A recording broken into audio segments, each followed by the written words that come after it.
Sir ನಮ್ಮ ಮಾಧವ್ ತಾಲೂಕು ಗೇರ್ಪುರ ಗ್ರಾಮದ ನಾವು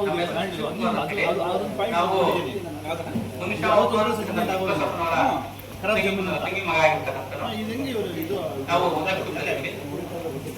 ಏನು ಇವತ್ತಿನ ನಮ್ಮ ಕುಟುಂಬದ ಮೇಲೆ ಆರೋಪಗಳು ಏನಿವೆ, ಏನು ಅಟ್ಯಾಚ್ಮೆಂಟ್ ಕ್ರಿಯೇಟ್ ಆಗಿದೆ, ಕ್ರಿಯೇಟ್ ಆಗಿದೆ ಅಂತ ಹೇಳಿ ಅದರ ಬಗ್ಗೆ ನಾನು ಇವತ್ತು ನಮ್ಮ ಸುದ್ದಿ ಮಾಧ್ಯಮಗಳ ಮುಂದೆ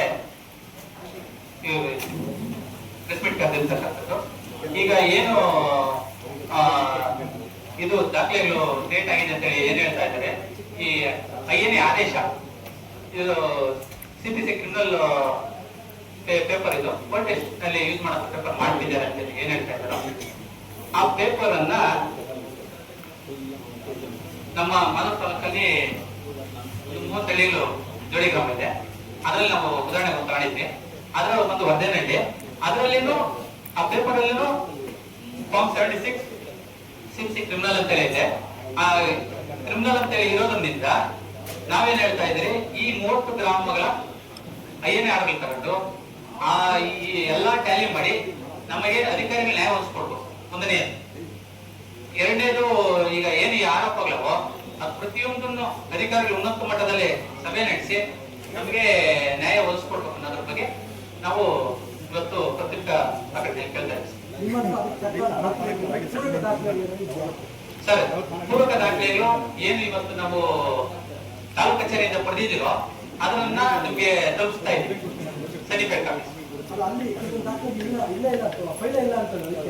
ಸರ್, ಈಗ ಫೈಲೇ ಇಲ್ಲ ಅನ್ನೋದನ್ನ ನಿನ್ನೆಯಿಂದ ಈಚೆಕ ಮಾಧ್ಯಮದಲ್ಲಿ ನಾವು ನೋಡಿದ್ದೀವಿ.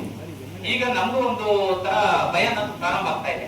ಈಗ ಫೈಲ್ ಇದ್ದಿದ್ರೆ FSI ಮತ್ತೊಂದು ಎಲ್ಲ ಮಾಡಿ ನಮ್ಮದ ಏನು ನಮ್ಮ ಮೇಲೆ ಆರೋಪ ಇತ್ತು ಅದನ್ನ ಪರಿಶೀಲನೆ ಮಾಡಿ ನಮಗೆ ವರದಿ ಕೊಡ್ತಾ ಇದ್ರು. ಈಗ ಫೈಲ್ ಇಲ್ದಿರೋದ್ರ ಬಗ್ಗೆ ದಯವಿಟ್ಟು ಅದಕ್ಕೆ ಯಾವ್ದಾರ ಒಂದು ಉನ್ನತ ಮಟ್ಟದ ಸಮಿತಿನ ರಚನೆ ಮಾಡಿ ಈಗ ಆ ಫೈಲು ಕಣೆ ಆಗಕ್ಕೆ ಯಾರು ಕಾರಣಕರ್ತರು ಮತ್ತೊಂದು ಎಲ್ಲದ್ರ ಬಗ್ಗೆನೂ ನಮಗೆ ದಯವಿಟ್ಟು ಅದನ್ನ ನ್ಯಾಯ ಒದಗಿಸ್ಕೊಡಿ ಸರ್. ನಿಮ್ಮ ಮಾಧ್ಯಮ ನಾಪತ್ತೆ ಆಗಿರೋದಕ್ಕೆ ದೂರ ದಾಖಲೆ ಆಗಿದೆಯಾ ಸರ್? ಅದು ನಮ್ಗೆ ಗೊತ್ತಿಲ್ಲ ಸರ್. ದೂರು ದಾಖಲೆ ಆಗಿದೆಯೋ ಇಲ್ಲ ಕರ್ತ ನಾಪತ್ತೆ ಬಗ್ಗೆ ವಿಷಯ ಗೊತ್ತಿಲ್ಲ. ನಾವು ಅಧಿಕಾರಿಗಳು ಏನ್ ಹೇಳ್ತಾರೆ? ಅಧಿಕಾರಿಗಳು ನಾವಿಂದ ಭೇಟಿ ಆಗಿಲ್ಲ ಸರ್. ಖಾತೆ ವಿಚಾರ ನಾವು ಬೆಳಗ್ಗೆ ಇದರಲ್ಲಿ ನೋಡಿರ್ಬೋದು ಪತ್ರಿಕಾ ಮಾಧ್ಯಮದಲ್ಲಿ. ಈಗ ನಾವು ಭೇಟಿ ಆಗಿ ನಮ್ಮ ಕಟ್ಟಡ ಬಗ್ಗೆ ಇವತ್ತಿಗೆ ನಾವು ವರದಿ ಕೊಡ್ತೀವಿ. ಅಲ್ಲ ಸರ್, ತೊರ್ನಾಡಿ ಹತ್ತಿರ ಜೋಡಿ ಗ್ರಾಮ. ನಿಮ್ಮ ಮಾವನವ್ರದ್ದು ಯಾವರು? ಗೇರ್ಪುರ. ಮಾವನವ್ರದ್ದು